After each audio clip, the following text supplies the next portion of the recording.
Jésus t'aime.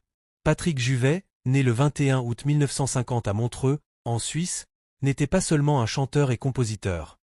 Il était l'incarnation d'une époque, un phénomène disco dont la voix et le charisme ont marqué les années 1970. Dès son enfance, sa vie semblait prédestinée à la musique.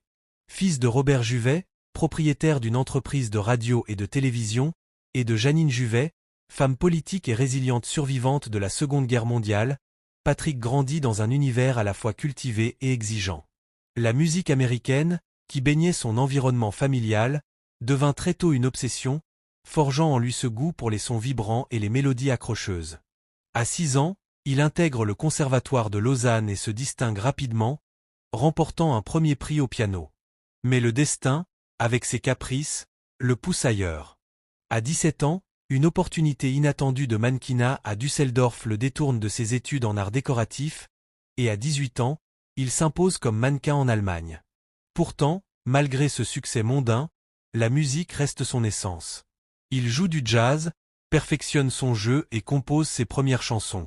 En décembre 1968, lors d'un concours local, il se démarque avec une composition originale, révélant déjà ce talent unique qui marquera sa carrière. En 1971, Juvet s'installe à Paris, suivant son agent et compagnon Pascal Maignan, convainquant rapidement les professionnels de la musique de son potentiel. Le producteur Eddie Barclay lui ouvre les portes de la carrière musicale. Ses premiers succès, tels que la Musica ou le Lundi au soleil pour Claude François, s'imposent comme des jalons, tandis qu'il se forge un nom aux côtés de Véronique Sanson ou Alain Chamfort. Mais la consécration survient avec Où sont les femmes et I Love America, titre emblématique de son ère disco, qui le propulse sur la scène internationale et lui valent un statut d'icône. Pourtant, derrière le glamour et les paillettes se cache une existence tourmentée. L'ascension rapide, l'isolement, les amours déçus et les dépendances à l'alcool et à la drogue créent une ombre constante sur sa carrière. Son temps à Los Angeles et New York, la collaboration avec Henri Bellolo et Jacques Morali au Studio 54, et ses albums disco n'effacent jamais ce sentiment de solitude. La chirurgie esthétique, l'éloignement familial et ses relations amoureuses complexes, notamment avec Jean-Michel Jarre et plus tard Pierre Palmade, révèlent un homme en quête d'identité et de reconnaissance, oscillant entre succès éclatant et vulnérabilité profonde. Malgré les épreuves, Juvet reste fidèle à la musique. Même dans ses dernières années, entre Barcelone et les tournées d'hommage, il continue à écrire, à réinventer ses classiques et à partager son art avec ses fans. Sa bisexualité, ses combats contre l'alcool et ses regrets sur certaines décisions personnelles dessinent le portrait d'un homme honnête, fragile et passionné. La mort prématurée de Patrick Juvet laisse un vide immense, non seulement pour ses admirateurs, mais pour ceux qui ont partagé avec lui des liens intimes et sincères. Pierre Palmade, en particulier, témoigne d'une perte irréparable, d'un ami, d'un mentor et d'une icône qui a façonné sa vie. À travers sa vie, Patrick Juvet demeure le reflet d'une époque, un artiste dont la lumière a brillé intensément, mais dont les ombres intimes rappellent que même les plus grandes étoiles peuvent connaître la solitude et la tragédie. Jésus t'aime. Au fil de sa vie, Patrick Juvet est apparu comme une figure lumineuse du disco, mais ceux qui l'ont connu s'accordent sur une vérité profonde. Il était avant tout un homme sensible, fragile, capable d'une émotion intense. Ses dernières années, passées seul dans son appartement de Barcelone, étaient loin des paillettes et des foules en délire. Pourtant, son cœur avait connu plusieurs grandes histoires d'amour.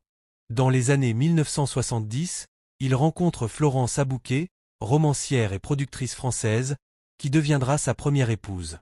Ce fut une rencontre qui, au départ, ne semblait pas destinée à allumer la flamme. Au début, elle ne m'a pas frappé, mais elle avait une telle élégance, un tel charme, une telle intelligence, se souvenait-il. Mais au fil du temps, ses qualités l'ont conquis, et leur relation est devenue l'une des plus significatives de sa vie. Ensemble, ils ont formé une équipe exceptionnelle, personnelle et professionnelle. Florence lui permit notamment de rencontrer Eddie Barclay, producteur emblématique qui allait marquer sa carrière. Bien que leur relation romantique ait pris fin, le respect et l'admiration mutuelle demeurèrent, comme un fil invisible reliant leur vie. Le 1er avril 2021, le destin frappa une dernière fois. Patrick Juvet fut retrouvé sans vie dans son appartement à Barcelone, à l'âge de 70 ans. Une autopsie confirma que la cause du décès était une crise cardiaque.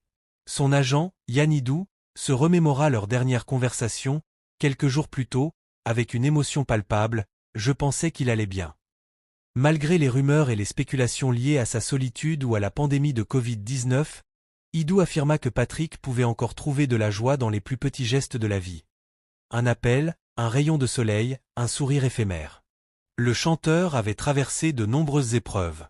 La mort de sa mère, Janine, puis celle de son frère, l'avait profondément affecté, ravivant parfois ses anciennes addictions. L'isolement imposé par la pandémie et les confinements a accentué ce sentiment de solitude, mais il conserva jusqu'au bout une élégance, une dignité et une sensibilité rares. Sa vie à Barcelone, loin du tumulte des scènes, lui permit de contempler, de réfléchir, de se retrouver. Il vivait pleinement dans sa solitude, explorant les recoins de sa mémoire et de son âme, cherchant la lumière dans l'obscurité. Patrick Juvet n'était pas qu'une icône disco. Il était un homme complexe, naviguant entre différents mondes et identités, entre hommes et femmes, entre succès et isolement, toujours fidèle à lui-même malgré la superficialité que d'aucuns voyaient dans ses paillettes. Son art, sa musique et sa sensibilité demeurent le témoignage d'une vie intense, fragile et profondément humaine. Jésus t'aime. Quelque chose était brisé, dans sa vie et dans son cœur, et peut-être était-il simplement temps de tourner la page. Les dernières années de Patrick Juvet furent marquées par des nuits blanches, peuplées de rêves cinématographiques et de souvenirs qui revenaient hanter ses heures solitaires. Derrière le glamour des projecteurs et l'éclat de la scène, une profonde solitude persistait. À sa mort, le jeudi 1er avril 2021, aucun testament ne clarifiait ses dernières volontés. L'artiste suisse, qui n'avait ni conjoint ni enfant, laissait derrière lui une succession complexe et non résolue. Son agent, Yann Idou, expliqua que Juvet changeait souvent d'avis, désignant tour à tour des enfants défavorisés, sa sœur ou un ami comme héritier potentiel.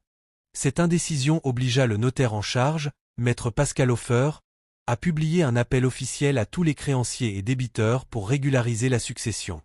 Finalement, sa sœur et sa nièce prirent en charge la crémation en Espagne et l'organisation des funérailles en Suisse, assurant que Patrick serait honoré dans son pays natal. Pourtant, même dans la mort, l'artiste laissa une dernière lumière derrière lui. Une chanson inédite, enregistrée peu avant son décès, devait être publiée à titre posthume, offrant un dernier fragment de sa voix au monde. Son départ pour l'Espagne avait surpris beaucoup de ses fans. Pourtant, Juvet avait trouvé dans ce pays un sanctuaire, un refuge pour son esprit et son cœur. Ce n'était pas pour des raisons fiscales, mais pour la paix. Après une mauvaise expérience lors d'une tournée, il avait juré de ne jamais revenir. Mais en 1998, un proche malade l'avait ramené à Barcelone. La douceur de la vie espagnole, son rythme lent, ses plages, le flamenco, les tapas, avaient conquis son âme. Il y loua un appartement modeste, transformant ce lieu en havre de calme après des décennies passées à Paris, Londres, Los Angeles et New York.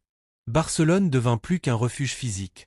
Ce fut un sanctuaire émotionnel, un espace pour réfléchir, pour respirer, pour être lui-même. Ses amis, comme Amanda Léard, décrivent un homme tourmenté par le succès qui l'avait rendu célèbre. Les chansons qui l'avaient propulsé au sommet le faisaient parfois suffoquer. Pourtant, il avait trouvé un certain apaisement dans cette vie contemplative, loin des attentes du monde, dans le silence et la lumière douce de son appartement catalan. La vie de Patrick Juvet fut un mélange de sommets vertigineux et de creux déchirants, un témoignage de la fragilité de l'existence humaine et de l'impact de la solitude et de la perte. Son parcours rappelle que derrière la gloire se cache souvent une complexité profonde, et que même les étoiles les plus brillantes peuvent être marquées par la mélancolie et le désarroi.